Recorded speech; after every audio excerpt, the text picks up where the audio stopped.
हरे कृष्णा, राधे राधे। आज के वीडियो में उत्पन्ना एकादशी की पूजा विधि बताने वाले हैं। साल की सबसे बड़ी उत्पन्ना एकादशी। आज के दिन भगवान विष्णु जी के श्री अंगों से एकादशी माता की उत्पत्ति हुई थी। तो उत्पन्ना एकादशी से व्रत शुरू कर सकते हैं। बहुत ही बड़ी एकादशी है। 2025 में 15 नवंबर को उत्पन्ना एकादशी का व्रत किया जाएगा। तो हम सभी वैष्णव जन को एकादशी का व्रत जरूर से करना चाहिए। जो कोई भी श्री हरि के भक्त हैं, कान्हा जी के, जिनके घर में पूजा सेवा होती, उन्हें भी एकादशी का व्रत जरूर से करना चाहिए। सबसे पहले सुबह में जल्दी उठें और स्नान आदि से निवृत्त होने के बाद आपको एक चौकी लगा लेनी है। आप पूजा घर के मंदिर में भी कर सकते हैं या फिर अलग से चौकी लगाएं। चौकी आपको उत्तर या पूर्व की दिशा में ही लगानी है। एकादशी तिथि में लक्ष्मी नारायण भगवान का पूजन करना चाहिए। तो हमने यहाँ पे चौकी लगा ली है, अलग से लगाई है। हमारे मंदिर में इतनी जगह नहीं है, तो हमने पीला पात्र बिछा के फिर हमने तिलों का आसन दे के आप भगवान को विराजमान करें। एकादशी व्रत की जो कथा की पुस्तक आती है, उन्हें भी पूजा में ज़रूर रखें। और अगर आपके घर में नारायण के बाल स्वरूप लड्डू गोपाल जी का पूजन होता है, तो आप उन्हें पूजा में ज़रूर से बिठाएं। आप लड्डू गोपाल को पंचामृत से, कच्चे दूध से या फिर गंधोदक स्नान करा सकते हैं। हमारे ठाकुर जी का स्नान हो चुका है, दोबारा स्नान नहीं हम दिखाएंगे। मौसम थोड़ा ठंडा है, तो इसलिए उत्पन्ना एकादशी पे साल की सबसे बड़ी एकादशी मानी जाती है। तो हो सके तो आज के दिन आप ठाकुर जी को नए वस्त्र धारण करा सकते हैं। गर्म वस्त्र ही पहनाएं, क्योंकि सर्दी का मौसम शुरू हो चुका है। तो यहाँ पे हमारे बाल गोपाल अभी विराजमान करें। सबसे पहले दीप प्रज्वलित करेंगे। सबसे पहले दीप प्रज्वलित करना बहुत अच्छा होता है।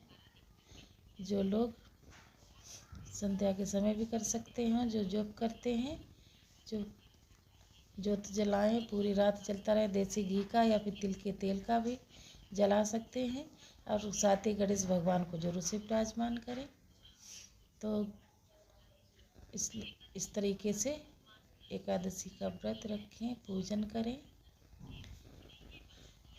तो अपने ठाकुर जी को भी हम विराजमान अभी करेंगे। हमारे ठाकुर जी स्नान कर चुके हैं। हम कलश स्थापना हर एकादशी पे करते हैं।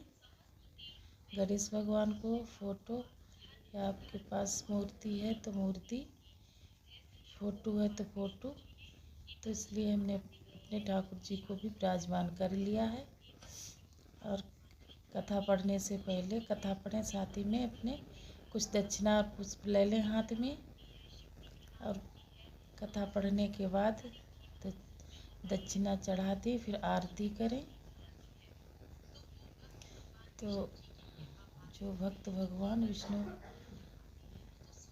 पात्र होते हैं, जो उनका व्रत पालन करते हैं, भगवान गणेश जी को, विष्णु भगवान को, सभी को झड़क के भाव किया है, टीका चंदन किया, वस्त्र रूपी कलावा अर्पित किया है, जनेऊ अर्पित किया है। तिलों का आसन दे के सभी को चंदन लगाए। माता लक्ष्मी को रोली का सिंदूर का तिलक जरूर करें। लड्डू गोपाल जी बाल रूप में हैं, तो चंदन के साथ में रोली जरूर से लगाएं। चंदन थोड़ा ठंडा होता है। लाला की सेवा हमेशा भाव से होती है। दीपक का पूजन जरूर से करें। दशमी के दिन से ही हमें चावल नहीं खाने होते हैं, लहसुन प्याज नहीं खाना होता है, पूजा में भी इस्तेमाल नहीं होते। एकादशी के दिन सफ़ेद तिलों से भगवान का पूजन करेंगे। बहुत सारे लोग का कहना होता है हम एकादशी के व्रत में क्या खाएं। तली भुजी चीज़ों से हमें बचना चाहिए। फलों का ही हमें खाना चाहिए। फल खा सकते हैं, सेब, केला, कुछ भी खा सकते हैं, या फिर मखाने की खीर भी खा सकते हैं। घर में अगर आपने दही जमाया है, मखाने की खीर बनाएं।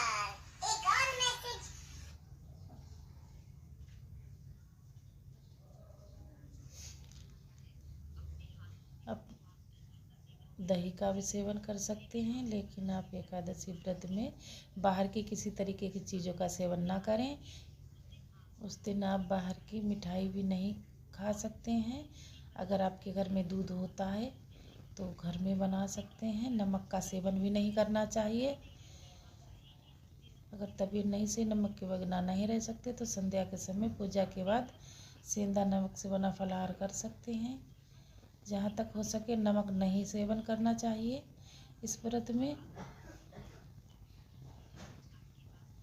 तो हमने सिंघाड़े उबाल के भोग लगाया है और केले का भोग लगाया है, दूध का भोग लगाया है। ऐसा करने से हमारे प्रभु बहुत प्रसन्न होते हैं। तो सबसे पहले हम आरती गणेश भगवान की करेंगे, जो कलश की करेंगे, और श्री हरि विष्णु भगवान की करेंगे, लड्डू गोपाल जी की करें। गुड़ का भोग लगाएं, गुड़ की बनी हुई आपके जो मिठाई है उसका भोग लगा सकते हैं आपके घर में। और फिर घरों में केले का भोग भगवान विष्णु को बेहद प्रिय है तो उसका भोग लगा सकते हैं। इसके अलावा अमरूद है, सिंघाड़ा है, जो भी मौसमी फल है उसका भोग लगा सकते हैं। इसके बाद हम सभी को हाथ जोड़ कर प्रार्थना करेंगे, हे विष्णु भगवान हमारी पूजा सेवा स्वीकार करना। अपने भगवान को लड्डू गोपाल के वस्त्रों पर लगा सकते हैं इत्र। 2025 में 15 नवंबर को ये व्रत करेंगे। उत्पन्ना एकादशी का पारण करेंगे 16 तारीख के सुबह में 9:10 से लेके 10:19 तक हमें व्रत का पालन करना है। इस बार पारण का थोड़ा सा देरी से है तो आप इस बात का ध्यान रखें। पारण हमेशा हमें शुभ समय में ही करना चाहिए। भोग के साथ जल रख दिया है, सभी भोग में तुलसी डाल दी है। अब हम हाथ पे पुष्प और तिल लेके एकादशी का महात्म कथा पढ़ सकते हैं। आप चाहें तो व्रत करें या ना करें, एकादशी पूजा आप जरूर करें। और फिर हम नाम जाप करेंगे। कहते हैं इससे हमें 1000 गुणा गोदान का फल मिलता है। कथा पूरी होने के बाद जो हाथ में तिल पुष्प हैं वो भगवान को समर्पित करेंगे। प्रभु आप हमारी पूजा से प्रसन्न हो जाएं। अगर हमारे यूट्यूब चैनल पे नए हैं तो सब्सक्राइब करें, लाइक कमेंट शेयर करें। घी की बाती लौंग कपूर रख लें, इस तरीके से भी आरती कर सकते हैं आप। लौंग आप जो भी लें वो फूल वाली ही होनी चाहिए। और मिलती हूँ किसी और अगली वीडियो में, तब तक के लिए राधे राधे।